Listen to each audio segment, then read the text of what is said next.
My name is David. I'm just an average office worker. I'm not really into standing out, so I'm pretty quiet at the office. I just get through the work given to me, and if I finish without mistakes, I consider it a job well done. While my colleagues are hustling to climb the corporate ladder, I'm not really interested in promotions. I just hope for a peaceful day, every day. Luckily, I ended up working for a top-tier company. I rarely have to work overtime, and I think my salary is pretty decent compared to others at my age. My days are pretty much the same. I just go to work and come home every day. Cook up a simple meal, enjoy my dinner while watching TV, and then head to bed. But maybe this monotonous life is what happiness is all about. That's what I've been thinking. I don't have a family anymore. Both my parents have passed away. I still remember that time. I was in second grade. That day, both my parents had the day off, and they went out in their car, saying they had some major shopping to do. They said they'd be back by the time I got home from school, but they weren't back by evening. As night fell, a neighbor lady, Mrs. Wilson, approached me. I had been sitting in front of the house for hours, so she probably got concerned. When I explained the situation, she took me to the nearby police station. I don't know what Mrs. Wilson told them, but I remember the police suddenly getting very busy. They told me that my parents might have been in an accident. I was taken to the hospital by the police. However, upon arrival, I was told the devastating news that both my parents had died. The only thing I remember from the hospital was seeing the bodies of my mom and dad. I can't recall what happened after, like the funeral or what happened to our house. Maybe the mental shock was too big, as I seemed to have lost some of my memories. Next thing I knew, I was in an orphanage. I had no grandparents or relatives, so I had nowhere else to go. There were other kids in the facility, but I didn't really interact with them. I just followed the rules set by the staff and kept to myself. I stayed at the orphanage until I turned 18 and moved out after graduating high school. Maybe I should go to college was my main thought. With that in mind, I went on to college. Thanks to the savings and insurance money left by my parents, I could attend college without financial worries. Go to school, work a part-time job, come home and sleep. I became less talkative after my parents' death, and that hasn't changed even now as an adult. I guess I've always avoided interacting with people. Being bad at expressing my emotions probably didn't help. I've never really had close friends, let alone a significant other, mostly just acquaintances. I had always thought I'd probably end up being single, and I was okay with being alone. Even though I was just living an ordinary life, something unexpected happened one day. I'll never forget it. It was when I turned 30. On that day, I was working as usual. Things were going smoothly, and I was having a rather laid-back day. I decided to get some office supplies from the supply cabinet. To my surprise, we were running low on a lot of items.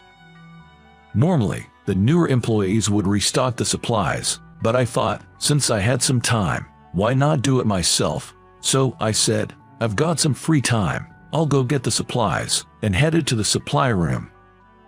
As I switched on the light and entered the room, I began to load up a cart with supplies from my list. Then, a woman from another department walked in. Our eyes met, and we gave each other a courteous nod. Wow, a pretty girl just walked in. That's what crossed my mind instantly. It wasn't a crush or anything, but I found myself wondering, is she from the next department? I don't recall such a pretty girl working here.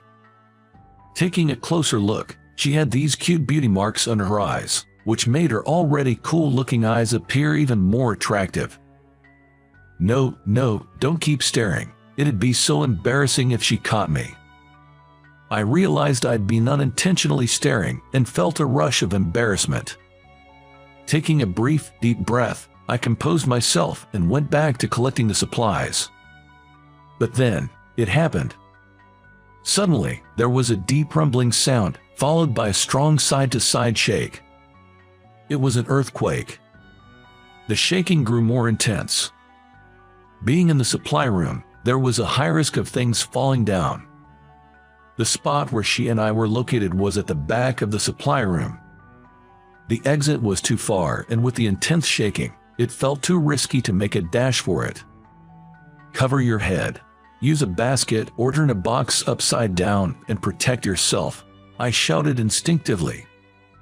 The tremor felt like it lasted forever, but thanks to the fixed shelves in the supply room, a major disaster was avoided. Supplies were scattered all over the place, but neither of us got hurt. "Are you okay?" I rushed over and asked her. She seemed fine, replying, "Yay, that was quite a shock. It lasted quite a while, didn't it?" She slowly got up and added, "It's quite a mess here, but maybe we should head outside first and check on others." Concerned about potential aftershocks and with the supply room door still closed, I started heading towards the door. "Oops, sorry." She bumped into my back. "Something wrong, though." Looking at the storage room door, I was taken aback and stood there. She leaned over from behind me and was equally stunned. To our disbelief, cardboard boxes that had been piled near the door had collapsed, blocking our exit and the path to the door. To make matters worse, it seemed a box had opened, scattering promotional items all over the place. "We can't get out this way. Should we clean this up?" She agreed with a sigh. I started moving the heavier boxes, asking her to pick up the lighter promotional items. "Why of all places did it have to block the door?" She complained, but continued neatly placing the scattered items back into the boxes. "Just hang on a bit longer, we'll clear a path to the door soon." I rolled up my sleeves, ready for some heavy lifting. "All right, once we move this, we can get the door open." At last, we cleared a path to the door. Thinking we could finally leave, I twisted the doorknob and pushed. Thud. "Huh?" A dull noise echoed, and despite several attempts, the door would only open a few inches. "This isn't good," I murmured to myself. Peeking through the small gap in the door, I saw a cart loaded with supplies blocking it from the other side. Other boxes had fallen over in the corridor, making it even harder to access. The cardboard boxes and cart had gotten jammed in such a way that the door wouldn't open. I tried jostling the door multiple times, but it wouldn't budge. "We're stuck," I sighed, feeling a wave of despair. But on the bright side, other co-workers are still around. Someone will eventually come, so I decided to team up with her and start cleaning up the scattered promotional items and supplies. "We really got trapped, huh?" she teased, noticing my involuntary sighs, and said in a cheery voice. "Yeah, I really thought we'd get out," I responded, laughing. However, our conversation was brief. We silently continued our tasks.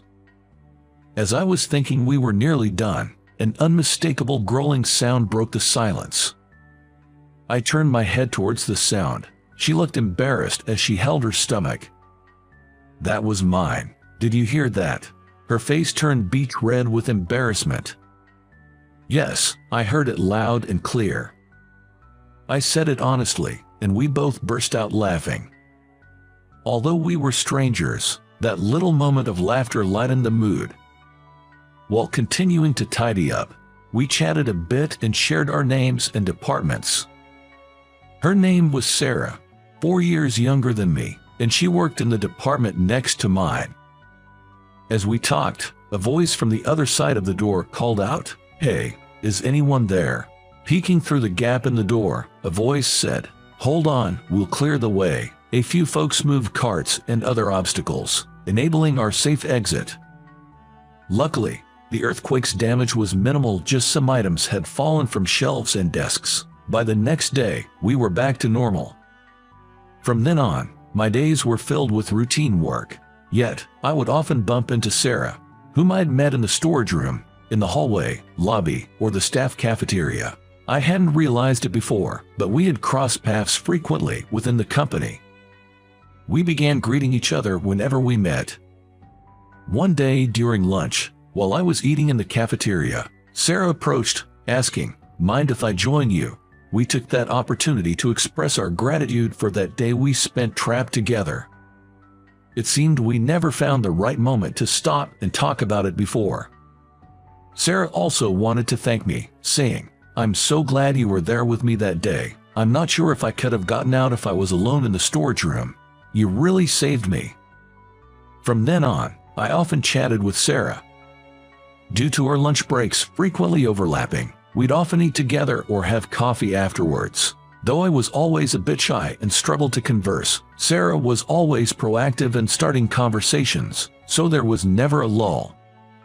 Eventually, we began to occasionally dine out in the evenings. It felt strange for a socially awkward guy like me to be out and about, engaging in so much conversation. Somehow, I just clicked with Sarah. After one of our meals, Sarah opened up about her feelings for me. It was the first time that someone confessed to me like that. I was taken aback, but that's when I realized my own feelings. Soon, Sarah and I started dating. Things moved swiftly, and before we knew it, we were discussing marriage. After a successful proposal, I visited Sarah's parents. On the day of the visit, Sarah's parents, who also lived with her older brother and his wife, warmly welcomed us. While I had planned for a brief visit, they insisted on having dinner together, making me feel right at home. Being a man of few words, I barely answered the family's questions. They even inquired about my family. I answered all their questions honestly. However, a few days after the visit, I received a message from Sarah. Apparently, Sarah's sister-in-law, Lisa, wanted to have a word with me. I wondered if they might be against our marriage, but that wasn't the case. I was told we'd discuss the matter in person, so a meeting was arranged between Sarah, Lisa, and me. On the appointed day, we met at a quiet cafe. Let me get straight to the point. Lisa began, then started asking detailed questions about my mother. When she passed away, her name, maiden name, place of birth, blood type, and more. She also inquired why I didn't have any grandparents or relatives. I answered everything within my knowledge. After a pause, she said, "Look at these photos. Does this woman look like your mother?" She showed me 2 pictures of a young woman who unmistakably resembled my mom. After confirming the resemblance, she took another breath and asked, "You're an only child, right?" When I replied yes, Lisa gave a quiet nod. She took another deep breath and said, "Let me tell you the truth about you," looking me straight in the eye. Confused, I waited for her next words. "This woman, she's my mother." Lisa's lips trembled as she spoke. I was in disbelief, asking her to repeat herself over and over. But she was unequivocal. "She's my mother." What does that mean? I tried to organize my thoughts as I listened to Lisa's story. Lisa had been told she was an orphan and was raised by her grandparents. One day, while cleaning up, she found a photograph. When she showed it to her grandmother, she hesitated at first but eventually admitted that the woman in the photo was Lisa's mother. She also explained why Lisa had been separated from her parents. To start with, Lisa had a brother 2 years her senior. Their mother became pregnant with him at 16. Both parents were the same age, meaning the father was also 16 at the time. The mother was determined to have the child, and the father intended to marry her when he turned 18. However, this was met with strong opposition from the mother's parents. These grandparents were strict and believed in strict adherence to family traditions. Yet, the young mother persisted and gave birth at the age of 16. Afterward, while juggling jobs having dropped out of high school, she entrusted childcare either to daycares or her parents. The father, on the other hand, continued attending high school while working part-time jobs to make ends meet. Both were genuinely committed to raising their child. Despite the continuing objections from the grandparents, the young couple had decided they would marry once they turned 18. Then, Lisa was conceived. The news infuriated the grandparents, but the baby was eventually born. This birth took place when both parents were 18, and they intended to register their marriage that very year. However, the grandparents staunchly opposed, especially against the father, whom they perceived as the culprit for their daughter's teenage pregnancy. Frictions became a daily affair, primarily revolving around the children's future and caregiving. They chastised their young daughter, often remarking, "You're just a child who had a child. Listen to what we say." Still, the determined mother, aiming to keep her family intact, was met with a stern "Leave the kids and get out. You're disowned." Numerous attempts were made to reconcile, and she tried taking her children with her, but the grandparents stood firm. Ultimately, she was estranged without any contact with her children. I was shocked to learn about the tumultuous past of my parents, and the fact that I had a sibling was a revelation to me. Incidentally, the grandfather has since passed away, and the grandmother, though still alive, is now in a nursing home. Lisa, without mentioning anything about me, had inquired again about her mother. Moreover, given that our grandmother's surname was quite unique, she was certain that they were blood-related. The week after hearing this story, I, along with Sarah and Lisa, visited our mother's childhood home. Presently, my elder brother's family is living in our grandmother's house, and it was the first time I was introduced to him. Following that, Lisa and I went to the nursing home where our grandmother resided.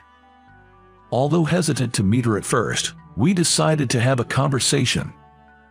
Initially, our grandmother couldn't believe my existence and was taken aback, but noticing the resemblance I bore to my mother, she mentioned how much I looked like her. Our grandmother was unaware that my mother had married my father, and she certainly had no knowledge of the tragic car accident that took my mother's life. Hearing this, tears streamed down our grandmother's face. She deeply regretted disowning her daughter due to parental pride and expressed her desire to apologize if given a chance to meet her daughter again. The town where my mother and Lisa grew up was quite a distance from my current residence, yet little did I know, my sister lived so close by. That year was not just significant for meeting Sarah, but also for discovering and connecting with blood relatives like my siblings and grandmother. Fast forward a few years. "Daddy, no, Dad's playing with me. Daddy, Daddy. All right, let's all play together, okay?" I was surrounded by my children, unable to move. My kids really love their daddy. Oh, and don't get me started on me. I'm crazy about him too. Sarah teased as she too hugged me. "Come on, Sarah, not you too." Everyone giggles and clings to me. Now 38, I'm living a lively life with my 3 beloved sons and my cherished wife, Sarah. And we're soon expecting our 4th child.